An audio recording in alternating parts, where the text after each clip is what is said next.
अस्सलामुअलैकुम नाज़रीन, मैं आपका मेज़बान नदीम और रहमान। हम खुडिया खास के नवाही गांव तातरी की चुगियां यहाँ पे मौजूद हैं। आप देख सकते हैं कि मेरे पीछे जो है पानी का बहुत बड़ा सैलाबी रेला आया हुआ है। तो यहाँ के इलाका मकीन है, इनसे बात करते हैं। जी अस्सलाम वालेकुम। की ना जी तुहाडा? मोहम्मद शबीर। अच्छा, ये दसो पानी का जिहड़ा रेला आया, तुसी अपनी मदद आप दे तहत ही लगे हो? आपकी मदद आप दे तहत या 4-5 ट्रैक्टर लगे ने ना डीजल मचाने का। सुबह तो कल भी दिखाओ इधर लगे सारे। ते उधर काम ठीक हो गया, इधर लगे हैं। सुबह 8 बजे लगे हैं, तकरीबन बड़ा टाइम हो गया। आपकी मदद आप दे तहत 4-5 ट्रैक्टर खड़े हैं। की लगदा तुसी ये बन लोगे? आपकी कोशिश तो पूरी करने पर अल्लाह दे वास्ते सुन कोशिश पूरी कर रहे हैं। ਤੁਹਾਡੇ ਕੋਲ ਕੋਈ ਗਵਰਨਮੈਂਟ ਮਸ਼ੀਨਰੀ ਜਾਂ ਕੋਈ ਤੁਸੀਂ ਇਸ ਤਰ੍ਹਾਂ ਦੀ ਕੋਈ कोई गवर्नमेंट की मशीनरी आई ना, कोई बंदा आया ना, कोई इस इलाके का जेड़ा MP है मैंने कोई इधर बंदा को नहीं आया। खुदा ना आस्ता अगर बिलफर्ज पानी जिस तर੍ਹਾਂ ਅਸੀਂ ਦੇਖ ਰਹੇ ਹਾਂ ਇਹ ਕੱਟ ਕਰਦਾ ਅੱਗੇ ਕ੍ਰਾਸ ਕਰ ਜਾਂਦਾ ਤੇ ਜ਼ਿਆਦਾ ਫਸਲਾਂ ਨੂੰ ਤਾਂ ਤੁਹਾਡਾ ਨੁਕਸਾਨ ਹੋਏਗਾ।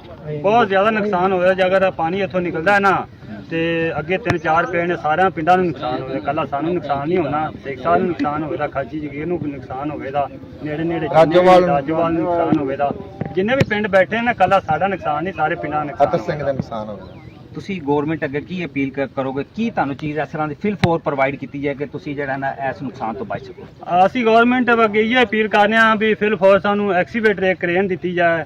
ਅਗਰ ਕ੍ਰੇਨ ਸਾਡੇ ਕੋਲ ਅੱਜ ਪਹੁੰਚ ਜਾਂਦੀ ਨਾ, ਅਸੀਂ ਕੋਸ਼ਿਸ਼ ਪੂਰੀ ਕਰਾਂਗੇ ਇੱਥੋਂ ਪਾਣੀ ਨਾ ਨਿਕਲੇ, ਕਿਉਂਕਿ ਹੁਣ ਮਸਲਾ ਰਿਹਾ ਕ੍ਰੇਨ ਦਾ। ਅੱਗੇ ਜ਼ਿਆਦਾ ਪਾਣੀ ਆ ਗਿਆ ਤੇ ਕਿਨਾਰੇ ਤੱਕ ਪਾਣੀ ਪਹੁੰਚ ਗਿਆ। ਕ੍ਰੇਨ ਤੋਂ ਬਗੈਰ ਗੁਜ਼ਾਰਾ ਨਹੀਂ, ਕਿਉਂਕਿ ਟਰੈਕਟਰ ਦੇ ਜਗ੍ਹਾ ਪੱਕੀ ਉਹ ਕਿਰਾਏ ਨਾਲ ਨਹੀਂ ਖਿੱਚੀਂਦੀ ਪਈ।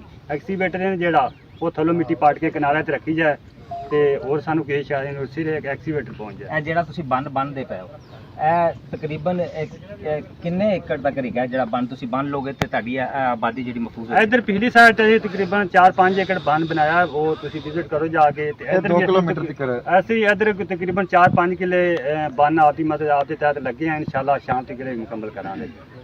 जी तो नाजरीन, ये इलाका मकीन थे, उन्होंने बहुत अच्छी बात की है। अगर फिल फोर उनको मशीनरी प्रोवाइड की जाए तो ये बहुत बड़ी तबाही से बच सकते हैं। जी नापते हुए